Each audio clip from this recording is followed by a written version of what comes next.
Emeline Bécube, pour une fois, je vais vous répondre parce que ça fait maintenant pratiquement plus de environ 13-14 ans que je suis vos productions au milieu de ce qui était déjà une veille de diversité informationnelle, puisque étant précocement conscient de ce qu'allait devenir l'envahissement cybernéticien de nos rapports multimédia quotidiens par l'évolution ontologique de la technicité de nos environnements domestiques sous la création artificielle du marché et la création artificielle de la demande de ces essors technologiques productiques de multinationales là, j'étais déjà préconscient de ce que ça allait déployer d'organisations sociétales stratégiques avant même leur avènement, et c'est pour cela que je m'abstenais de pratiquer les réseaux sociaux à partir de leur création des alentours de 2003-2004 pour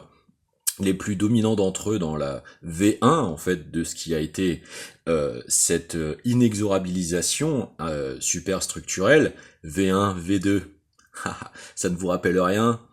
Tous ces adorateurs des figures des professeurs Brown, hein? Et que sera la V3? Le grand Israël Netanyahu ou Lubavitch?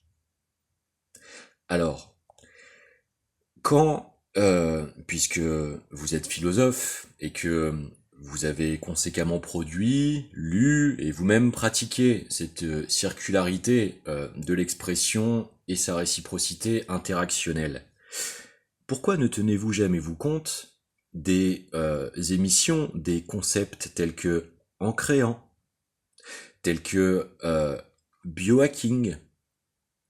Pourquoi ne tenez pas vous compte dans votre prétention essentialiste moraliste et non pas analytique et non pas strictement respectueuse de la complexité des sources?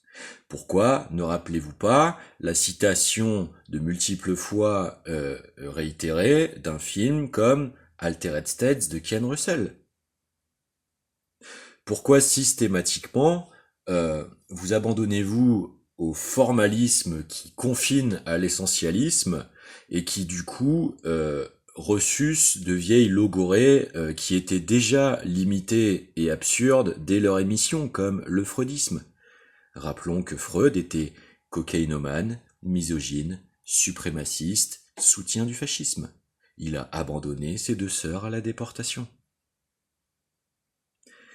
Personnellement, je ne considère pas le rêve comme une finalité, je le considère comme un acquis d'une fonction biologique de la nuit des temps de la physiologie humaine qui a donné par la biologie chimique de la dimélétryptamine non seulement la plasticité encéphalique évolutive qui a permis l'élaboration du cerveau complexe à partir du cerveau primitif et l'encomplexification du système cérébrospinal et in extenso proprioceptif, mais de surcroît, je considère qu'il est le véritable mode d'accès au divin, puisque la dimélétryptamine est le principe actif utilisé dans toutes les formes de proto-chamanisme historiographiquement originel, authentique de l'histoire de l'humanité, et que technologiquement, il est possible aujourd'hui, superstructurellement, d'en effectuer la menace de manipulation par une maîtrise anticipative de la spectrométrie. Il est tout à fait possible aujourd'hui de considérer le truchement dans les espaces domestiques à l'insu des utilisateurs, de capacité d'atteinte par la maîtrise des types de rayonnements spectraux émis et codés et impulsés, un accès au cerveau dans ces phases via la réactivité environnementale de la génération de ces substances. Pourquoi donc, encore une fois, doit-on être presque invité, si ce n'est sommé, d'être attiré dans ce type de mise en scène anticipative d'un dialogue prématurément non seulement troncaturé, mais stéréotypisant, alors que préalablement, de façon tout à fait vérifiable, sourciable ou à défaut contactable, un travail conséquemment plus élaboré, abouti et profond vis-à-vis de ces questions. Pour répondre, de qui rêve-je?